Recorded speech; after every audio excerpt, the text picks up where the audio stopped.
Welcome to your Hump Day Wednesday edition of the TraderMerlin Show. Fun and exciting stuff out there with our central bankers. Good afternoon, Siraj, who came in first place. Les, good to see you take second and third on the list today. David in Ottawa, good to see you, David. I see you were a regular in the Crypto Investor Live. Now you're in here all the time. I love it. Good to see you, my friend. Mimi, Tom, as well as Eric, Catherine, Rob in the UK. You left work early. That's nice. What? You work night crew or something? I know it's late over there, bud. Let's see. Katu, Jimmy T, Jerry, Pepper, Bradford, and Simon. For those of you who are new, which you probably aren't any newbies today, it's my regular group. If you are new, hit that subscribe button and follow us when we get I guess us as a group now, or a collective unit. Let's talk about today's activity just from Powell's speech. I brought this one up, or I made this kind of picture here just for fun. It says, hey, Fed Day, blah, blah, blah. Just a bunch of garbage was spewed, and I don't think that this was a surprise to anybody. If you followed what we talked about yesterday, you know he was going to kind of pad the situation a little bit. He, of course, backpedaled a little bit on the conversation about the Evergrande piece. He says, U.S. doesn't have much exposure to that at all. And again, I thought you kind of danced around it because it's not just Evergrande that's the issue. It's their economy, which we do have a lot of money invested in. So certainly there is some systemic risk there. But really, what did he say today? He said, look, we're going to keep the pedal to the metal. We're not going to taper right now, maybe next year. There were some pieces that came up in conversation. I don't know if you guys watch these types of things. I find them interesting to see the little details that may have come up that I find maybe relevant to something that I pay attention to. So for example, I had to take some notes on this one. He talked about the tapering, right? Tapering came up a little bit, and you heard me yesterday say that it would not surprise me if Evergrande did not happen to hear him say, look, we'll probably start tapering near the end of this year. And I was thinking October would be where they start to cut back on their purchases of mortgage-backed securities and treasuries just a little bit to lighten the load. Well, of course, Evergrande puts a little bit of a risk element to these markets, and I think that he backpedaled a little bit. But what he did say was rather interesting. I don't know if anybody caught this.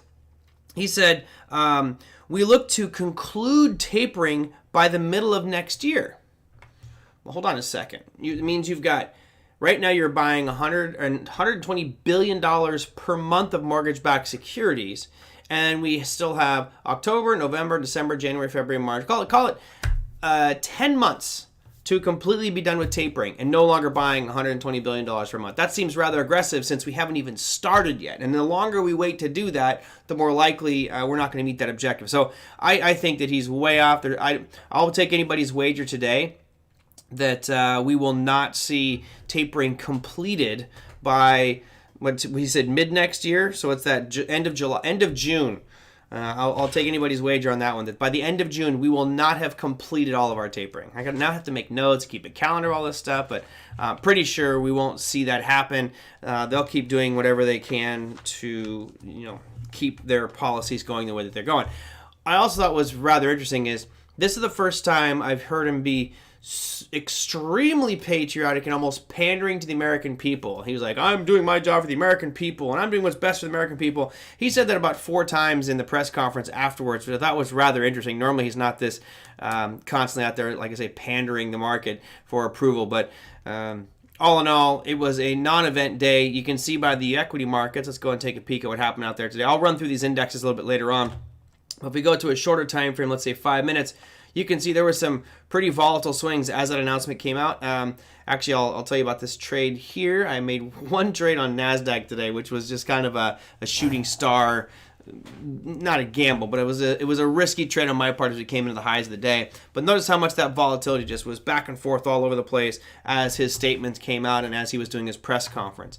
Really, nothing's changed. The piece, as I mentioned, that I think was the most noteworthy was he was talking about tapering ending next year. And he says, which of course this is what the markets wanted to hear, is we will remain accommodative for the foreseeable future. So we're going to keep everything right where it's at.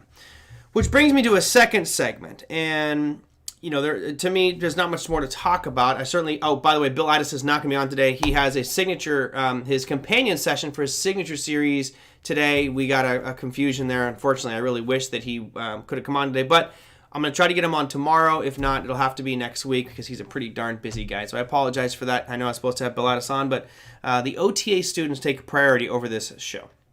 Let's see. Inflation 5.8% by than really 20% for the normal folks. I agree with Jerry. I think, and it's interesting as well, remember he'd been using this word transient for a while. So you go back 8 months, it was transient. Transient means just slightly out of the norm. Then it was moderate was the term he used at the last 2 meetings. And this meeting, he says, I forgot what exact word, it wasn't very high, but he basically pointed out, and he goes, we are well above our moderate levels. So you can see all of a sudden his forecast or his talk track with regards to inflation has gotten significantly sharper, and a lot of the questions came in about that.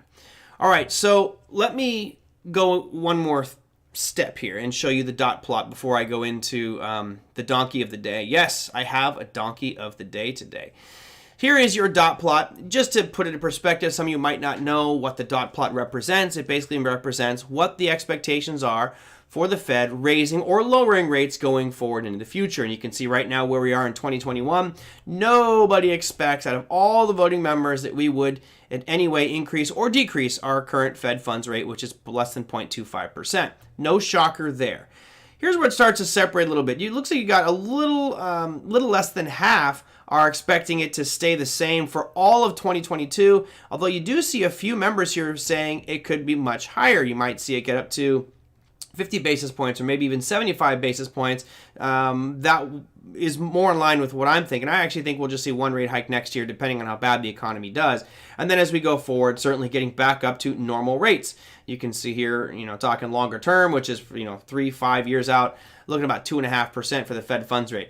Yeah, I don't think so. I think that this is a situation where you have an entire financial system drugged on low, cheap Fed funds rate money. And to me, why not? Why would you mess with that if it's not showing any systemic problems? Yet, we could have the argument that we're already seeing some significant problems with regards to this massive capital infusion that the Fed has been doing. But bottom line, I think the Fed will probably keep rates as low as humanly possible for the foreseeable future until something systemic breaks. Now, let me go to this next piece, which I'm going to call the donkey of the day. And I feel kind of bad because I don't want Jerome Powell's job at all. I think he's got a very tough job. But if you've listened to John O'Donnell on the program many times, he's called for abolish the Fed. And back when we did Power Trading Radio from, it was 10 years of it, we had a lot of economists that were saying abolish the Fed. And I've certainly walked that fence a little bit. I think they serve a purpose just to keep things somewhat stable. Now I personally think it's just an outright con job. I am definitely in the camp of abolish the Fed for a couple different reasons. So my donkey of the day today is Jerome Powell. Now, why would you call the Fed Reserve Chairman the donkey of the day? He is not a stupid person. He's a very intelligent person, although he said something today that completely contradicted his entire stance and the Fed stance and potentially even compliance officer stance with regards to insider trading. For those of you who follow it, we had a couple of Fed members doing some significant trading. Like we're talking tens of millions of dollars buying equity, buying stocks and specific things. Now, how do I feel about that? Well, look, if you are an elected official, and this is one of my major gripes against politicians, I believe that they should have no access to the financial markets. They should not be investing at all whatsoever in our financial markets, even in shadow accounts, right? They have these accounts, they're called blind trust accounts, where they're supposed to put money in and that person just puts it whatever they think is necessary. BS. Bolshevik. Those guys are being told what to put it in. And here's the problem for me is you can have an elected official, right? Where's Brendan where you need him with the brr, brr. Where do you have an elected official, and this is for Canadians as well, who is got a pressing measure on their plate, right? Something very important that's going to impact your citizens of whatever country it is that you're in. And they are given shares of companies in that sector. So let's say, for example, we could go back to Nancy Pelosi and the whole credit card reform piece. Go back to that. I believe Pelosi had the deciding vote for credit card reform, which, as of course I've mentioned to you guys, it should have happened. If you look at your credit card statements and you're paying 23, 24, 29% interest, that's absolutely usurious and should never happen. That should have been canceled. That should have been repealed. There should have been limits put on that, in my opinion. I think that's what's best for America, not what's best for the credit card companies. And of course, all of a sudden, magically, Nancy Pelosi got into the IPO of Visa, loaded up on a whole bunch of Visa, so did, I'm sure, her family and friends. And what did she do?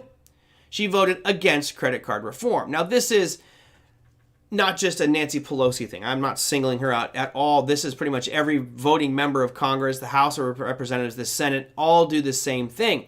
So what did these guys do for the Federal Reserve? Well, if you look here, this is a list of just Robert Kaplan. Now, Robert Kaplan is a Dallas Fed chairman, but you also have Rosenkranz, who's the Boston one, and they both are guilty of this. And notice here, Apple, Alibaba, Amazon, Boeing, Chevron, Delta, EOG, Facebook, General Electric, Google, Johnson & Johnson.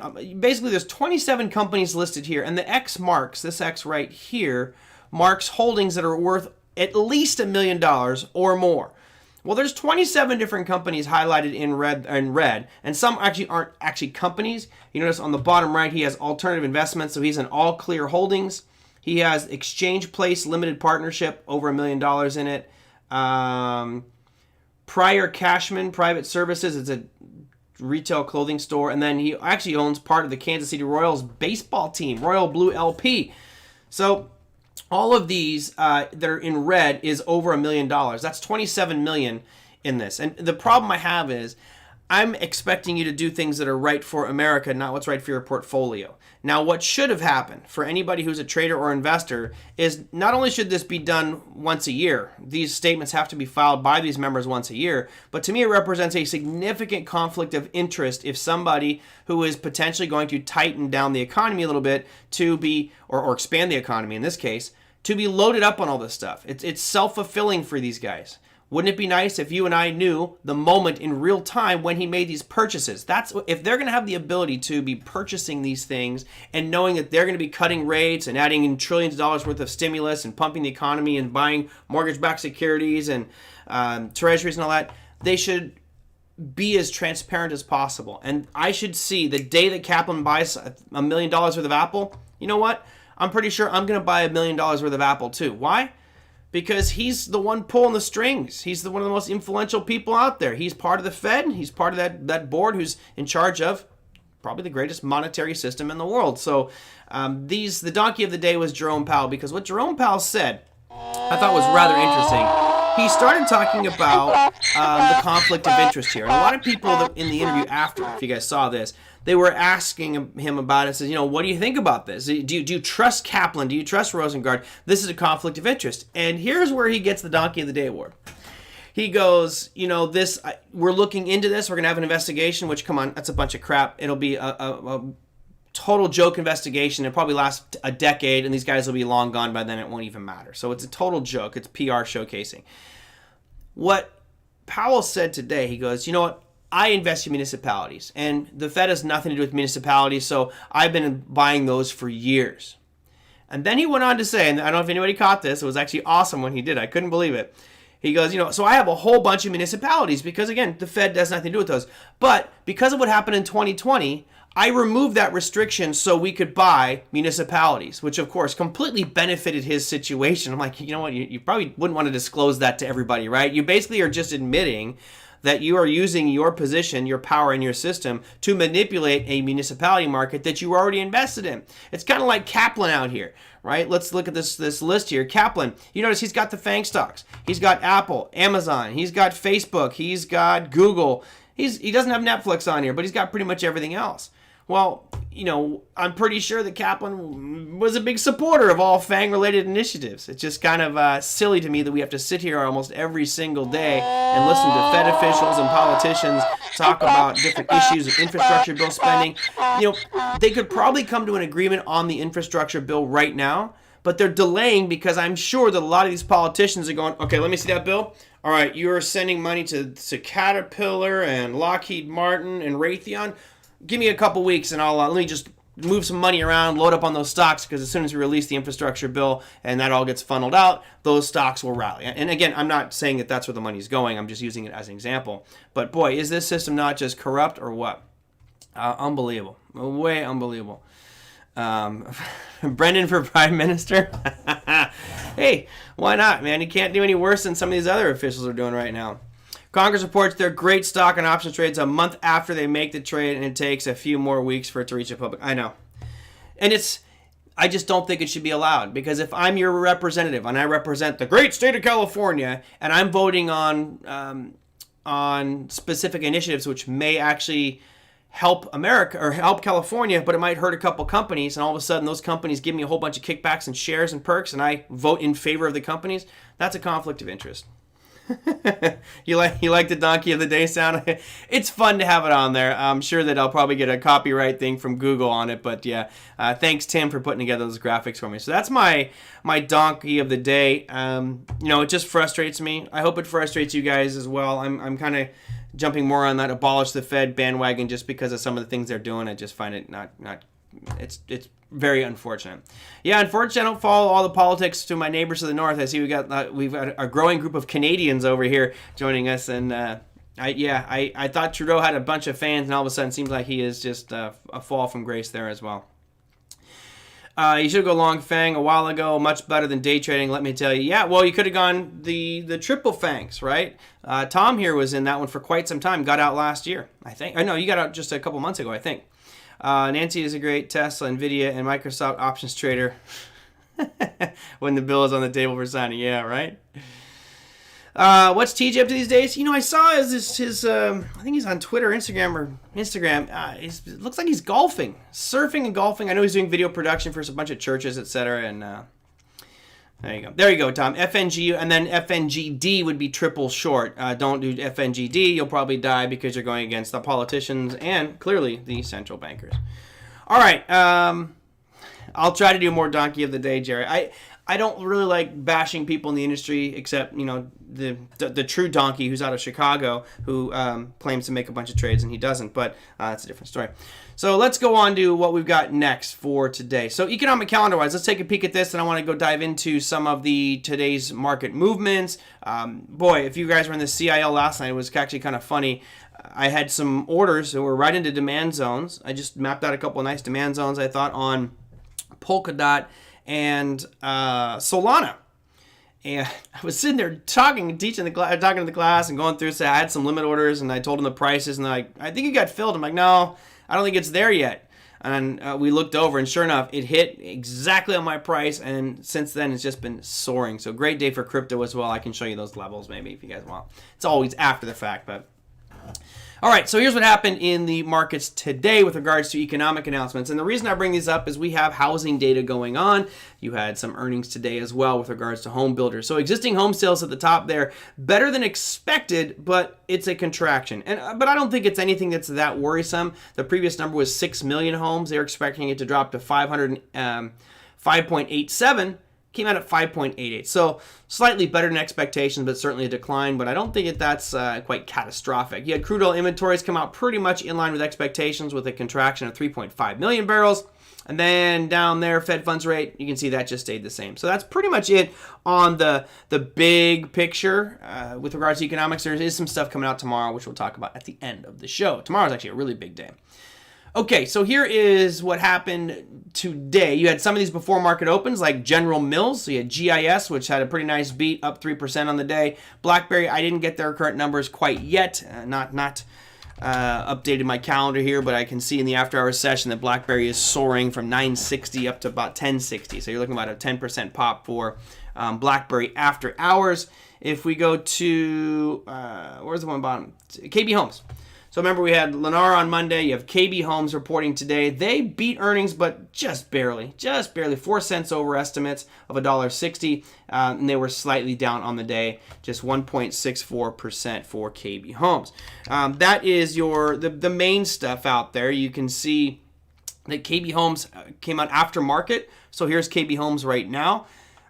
Jumped down very sharply on that and now starting to rip back up and close that gap. But it was down significantly just a second ago, and now it's starting to move back up on the day with regards to your KB Homes 5-minute chart. Now, what was the other one? Was BlackBerry. So I wanted to show you BlackBerry just so we can get a picture of that one. This shaded area, guys, is the after hour. So right now, obviously, the markets are closed, and you can see this little blue area. Earnings came out, must have been good, or probably was good, at least their forecast was, because BlackBerry surged up pretty good in the after hour session. All right. Picked up Polkadot and Chainlink. Yeah, Chris, I was going to grab some Chainlink too. I need to do a special just on Oracle type of products in this space, because there's a couple on the Solana ecosystem that I'm very interested in. But hey, Tony, good to see you. What's the difference between S&P ETF and S&P Value ETF, I don't know off the top of my head now. I'm pretty sure it just has to do with specific valuations, most likely going, I'm guessing, off some fundamental number like book value and seeing which one has a real low book value or some financial measurement like that. I can find out for you. Hood is up 10%. Hood is up 10%. I think a lot of this has to do with Cathie Wood. There's a lot of talk about her accumulating some Robinhood, which of course I would not touch. I'll let you know. I'm going to hopefully see this one rally up here, and maybe I will look to be going short or buying some longer term puts. But I'm happy. Move up today. 10.85% for Robinhood today. But again, I think personally that you're going to get Gensler making a statement, and he will enact rules that say sale of order flow is either gone or there has to be specific rules around it, and the one that's going to get hit the most is going to be Robinhood. That's just mine. That's it. All right, so let me go to listener questions, just because I want to get that done. Catherine, I didn't have time to do this, but I'm just putting it out there because I will do this one. Could you do a segment on PC specs for traders who like to look at multiple charts? I can definitely do that, but I need a little bit more time to get all the graphics and everything together for that one. So give me a couple of days to pick that one up. Lee says, buy natural gas at 460. Natural gas is a wild one right now. Certainly, as it's coming back down, I was watching that today. 460, I'll put a line on the chart here for everybody. There you go. Here's your chart. It's not, I wouldn't say 460 is a great demand zone. Certainly, it had a sharp move up out of that area. But notice the last one that, to me, was an even better demand zone, which we can put on some yellow boxes just for educational purposes. You look in here, it didn't stop there either. It just ripped right through that one. So I don't know. I'm not that confident in it. If you're thinking of this area right here, Lee, I don't know. I personally think $4.60 is as good as any taking a stab at it, but it's looking pretty weak right now when you look at the longer term picture. Could this end up being something like lumber? Right? Lumber? It could. So here's the chart of lumber. Where's my lumber? All right, look what happened to lumber. Right? Lumber had a very similar looking picture, did it not? I mean, just holy cow, just kept on going and going and going, and then all of a sudden lumber has just completely imploded, and it's right back down to its overall trend line, I would say, going back into 2018, 19, and 20. So does natural gas have that same fall from grace? I think it certainly can. You see, I've got a line on here right about 383. I think I would actually move that up. That's kind of the bottom end of the range, but a buy point for me for natural gas would be more like 392. And I don't want to take any chances here. I really kind of feel uncomfortable jumping in front of this one, trying to buy the pullback. Even though you're logical at 460, it's just I see the way some of these commodities are getting run on and squeezed because of things like Wall Street bets. And I believe that a lot of what you're seeing with the futures with regards to natural gas and lumber was people doing short squeezes, etc. I think BlackBerry is more of a softer play these days. Yeah, BlackBerry. No one's using the BlackBerry with the little track wheel, right? Yeah, no thanks. So, Lee, sure, you could buy it at natural gas at 460. I would just be very careful with that. Look how aggressive this fall has been. I mean, it's already fallen from 560. Now you're at 470. This is a pretty significant commodity that got pumped up. I think that $4 mark is pretty attractive. But, hey, if you want to take it at 460, go for it. Just make sure you keep yourself a tight stop loss on that one. All right, so I think this kind of goes back to a discussion you guys were just having a second ago, or some questions that came in, which were related to the S&P. So Skilled Stocksman, who I don't see here today, unfortunately, because he sent that question in, he said the S&P is so wholly weighted in tech stocks, so how much different is there between the Nasdaq and the S&P? The Dow and Russell define themselves. The S&P is so tech. I base my trades off the S&P, off the Nasdaq. Could this be wrong?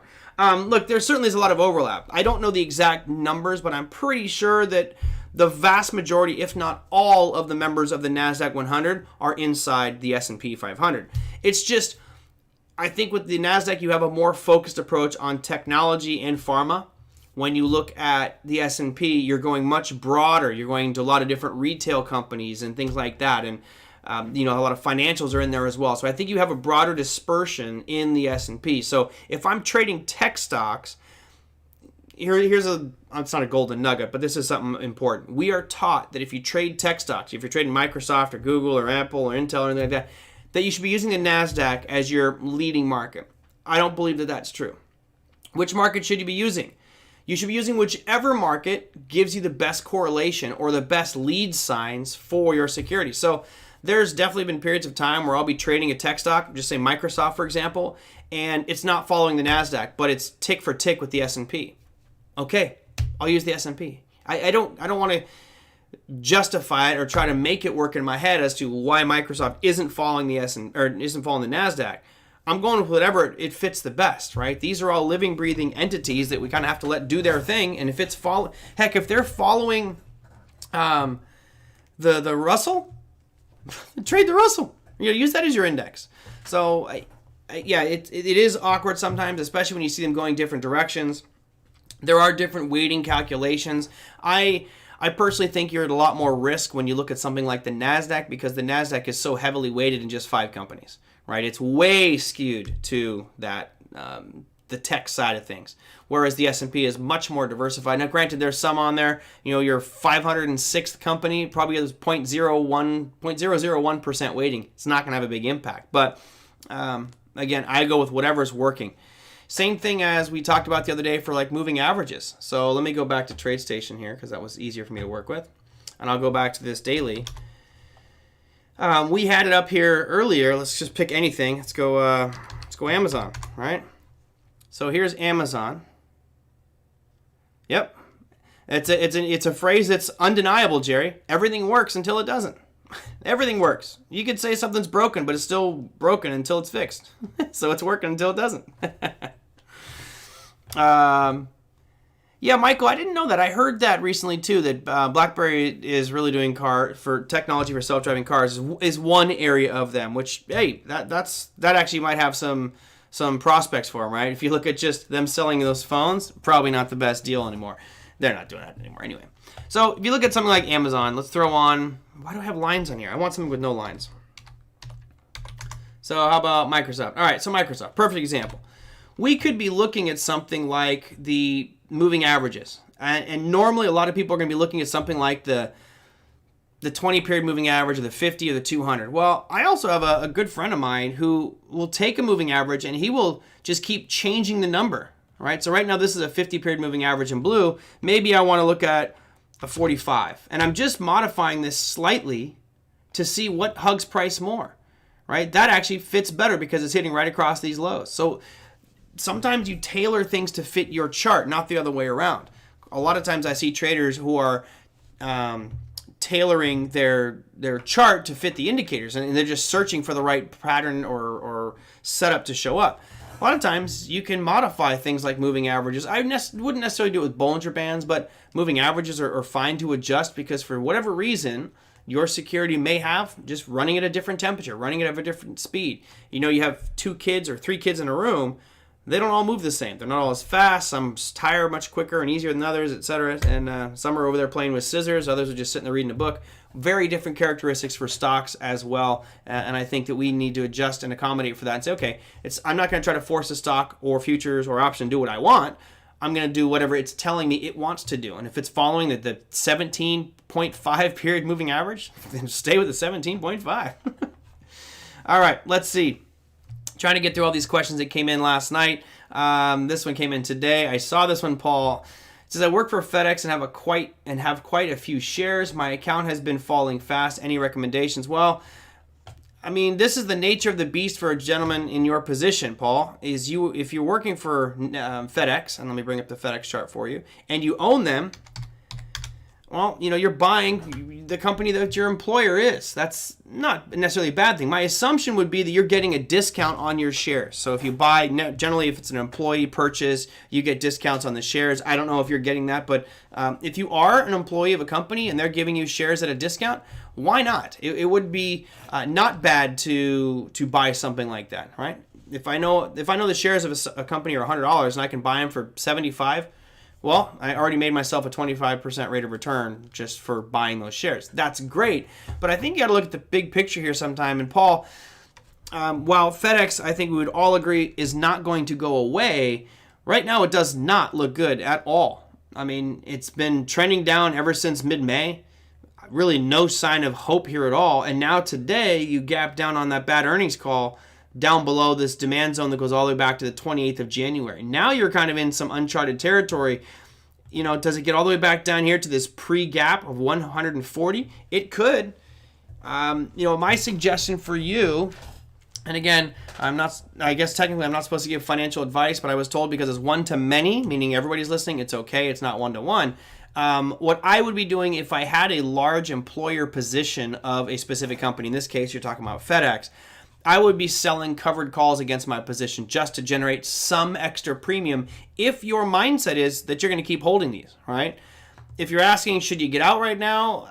I think it might be a little late for that. I think you'd be much better off selling some calls, keeping these, but I don't know what your goals or objectives are, right? Some people, are very active in this type of thing. Others, if it's an employee piece like this Fedex, they want to stay in it for a long period of time. And great, I'm sure you love your company and you think it's going to do good. But as Margaret just says, nice strong downtrend. Yeah, not only strong downtrend, but it just broke these lows. I'll put a line right there. I mean, this is important for me, maybe not for everybody else, but notice the current red candle. Completely below those lows. And if you look over here off to the left, it's like, well, where do I think this is going to bounce? I don't see much. There's nothing really exciting for me over here except maybe down around the 172 mark, and then you have the origin of that gap. So, this could be, this could be ugly for Fedex. So I don't know. I'm not very comfortable holding this one. If you have a big position, I would say sell some covered calls to collect some premium against it.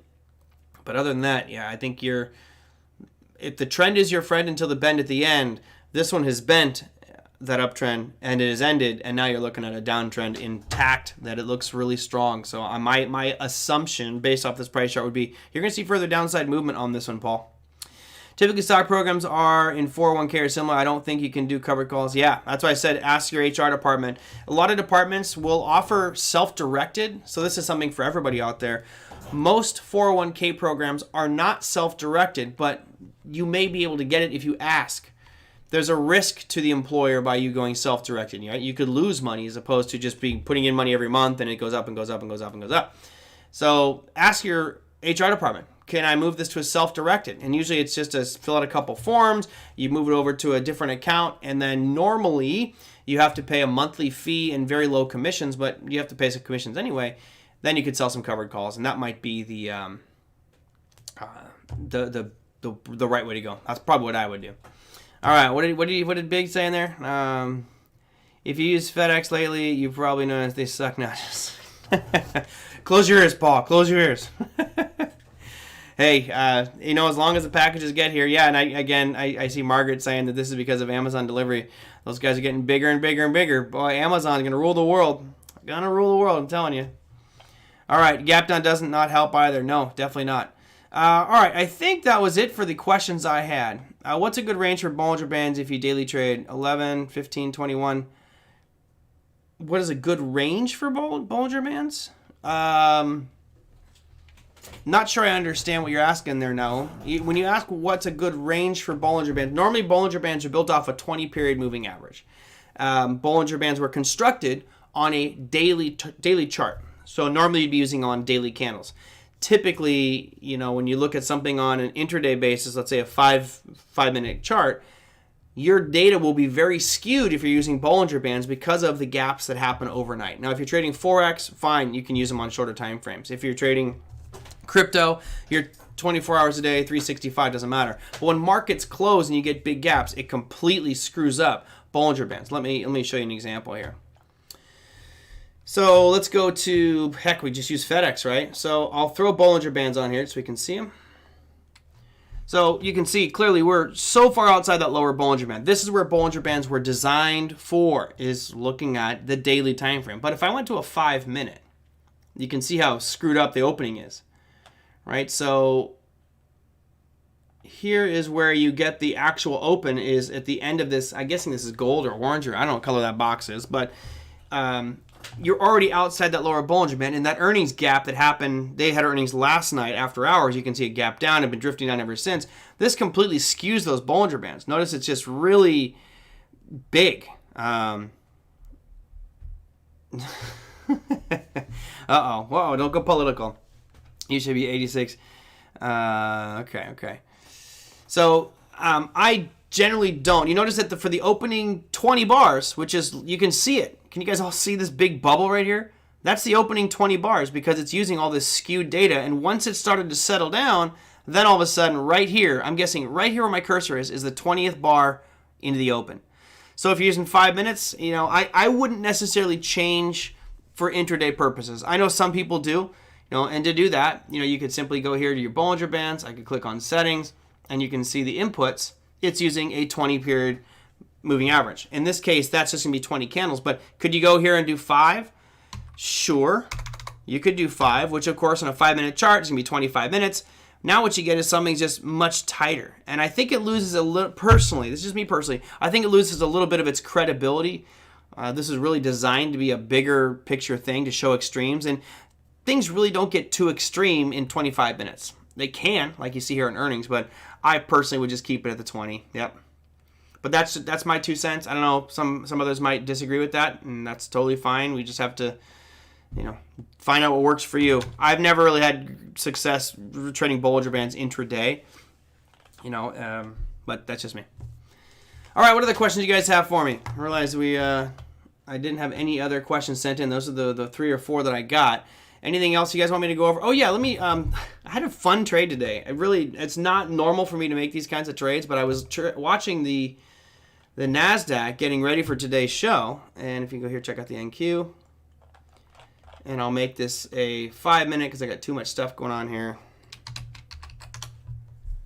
And I'll zoom out a little bit. And I'll take these moving averages off. Okay.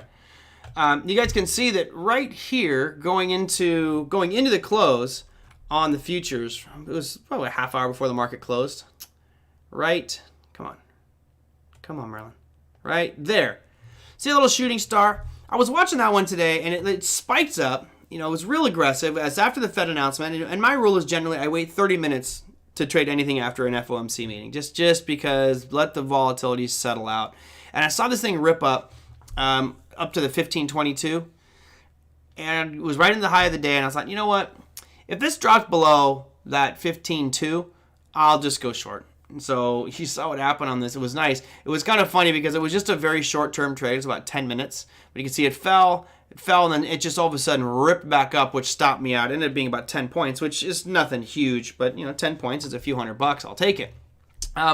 What's interesting, though, is how it just whipsawed back and forth and ultimately I would have been, could have made 40 points on it. But, oh, well, it was 10. But basically, I wanted to show you this one because I talk about shooting stars so much, and I love looking at shooting stars on the big picture time frames, like the dailies, the weeklies, even the monthlies can really give some great opportunities. But this was a shooting star in 5 minutes, and I still think that they work. It's just saying I have to have rules, and my rule was if it breaks a low of that candle, get in, and got in.